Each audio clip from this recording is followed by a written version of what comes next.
have body tags, UL, OL, DL, etc.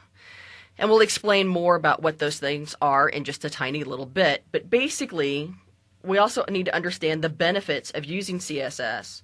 CSS is a language that works alongside HTML. It was developed by the W3C, which is the World Wide Web Consortium. And a style sheet is really basically a collection of rules. If you've ever used styles in a program like InDesign or Quark, then this concept will be a little bit easier for you to understand. If not, that's okay. We'll still get it. CSS is used to modify the appearance of our HTML in a variety of different ways. So let's take a look at the style sheet that goes along with this. Also gives us a view of a related files view. If you've used an older version of Dreamweaver, then this will be a little bit different. Take a look at the top part of your window, and you'll see where our three buttons are that says Code, Split, and Design View. You'll also see a place where it says Source Code and Fixed CSS, the file that we have actually attached to this page. So if I do a right-click on Fixed.css, I can then open this as a separate file. So once I have this open, this is really still linked even though we have both the fix.html and our fix.css actually open. The CSS starter pages were developed to make sure that you can learn CSS really easily. So I see right away that I have a bunch of comments in my file. This is a great way for you to learn CSS. So maybe keeping the CSS file handy and your fix.html handy will be a great way for you to understand CSS.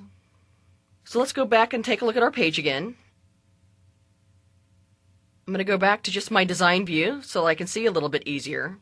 And I'm going to go ahead and make this a little bit smaller so that I can see it. And again, that is a command minus on the Mac and a control minus on the PC. So even in our CSS starter pages, we have instructions. Tells you all about clearing methods, logo replacement, and backgrounds for this particular file. So I see that I have a place that I can put my logo at the top. I've got a header. I've got a sidebar. And no matter what size I would pull my browser window, if I were to open this in a browser window, I'm going to see this as a fixed size. It's not ever going to change. So it's all pixel based. If we take a look at our liquid sidebar.html, this is a percentage-based file. So for instance, if we take a look at this in our browser, and I'm just going to click on this little button right here and preview in Firefox, because that is available on both Mac and the PC. I see that depending on where I stretch my browser window, my page will then rewrap and will resize. So if this is what I would like, I need to make sure and keep this into consideration. So let's go back to Dreamweaver. I'm going to go ahead and close these windows out so I can see Dreamweaver again.